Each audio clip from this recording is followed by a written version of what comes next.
Hi folks, I am starting a little bit of a series on here. It's just going to be really casual vlogs, but I'm wanting to do a bit of a diary and kind of a follow-along series about my journey with Zepbound. So I'll be starting Zepbound, I think, this weekend. I was prescribed it, and I finally got my doctor to send the prescription to the right place, and I've got my hands on it. It's come delivered to me. I've got the vials in the fridge, so I'm kind of all ready to go, and I think I will start my first dose this weekend. So I just wanted to make a kind of a day zero video before I take any doses, and just preface the videos to come. Basically, I'm starting Zepbound, and I'm gonna take you along with me, share my experiences on it, how it goes for me, what kind of results I see or don't see, what kind of side effects I have. I'm hoping I won't have too many, but probably will.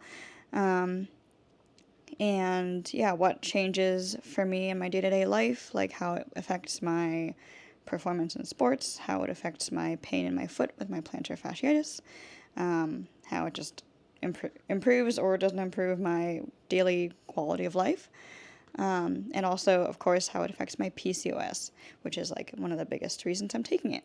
I am really nervous to start it, partly because of the side effects that will probably happen, but also because I'm really scared of needles.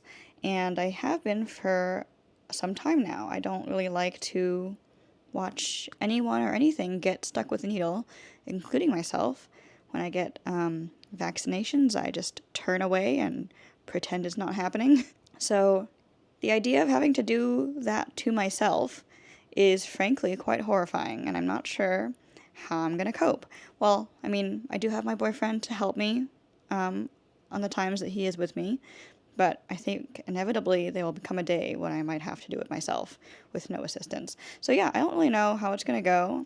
Scared about that, and also learning so much about just using needles in general. Sharps disposal, proper sharps disposal is a thing, so that is something that I'm addressing also. I've got one on the way from Lily, but I don't know when it's going to come exactly. Things I'm already on for PCOS include metformin and spironolactone, and metformin, definitely, I have the side effects from that. I have the gastrointestinal issues, which are so fun. We know and love them. And I'm on the extended release version of metformin, and I always take it with food, and so and so. I do all the things I can to avoid or mitigate the side effects as much as possible, but I still experience them, even I think 2 or 3 years in now to taking it.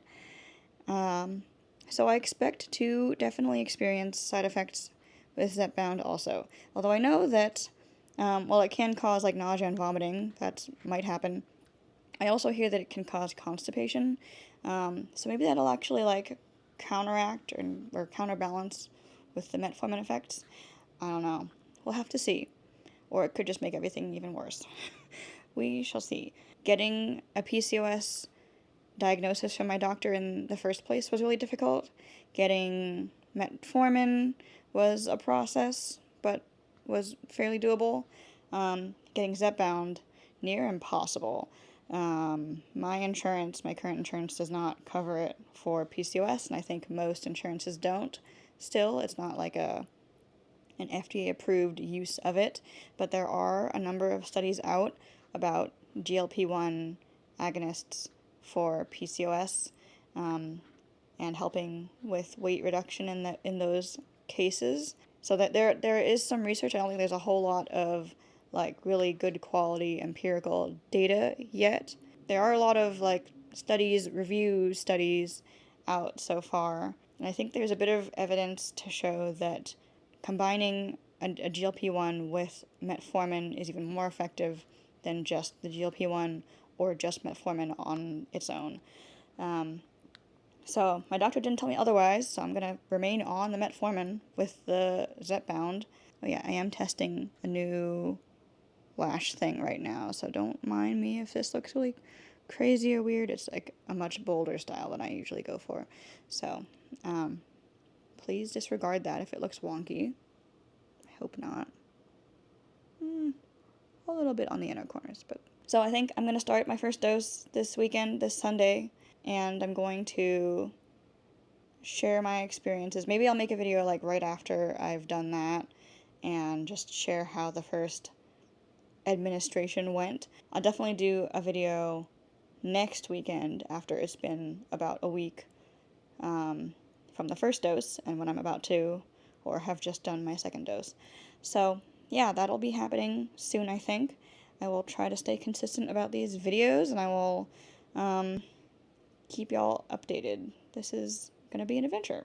But for anyone who's interested, this is just going to be a little bit of a journey with me, and yeah, I just feel so silly saying this. I don't know.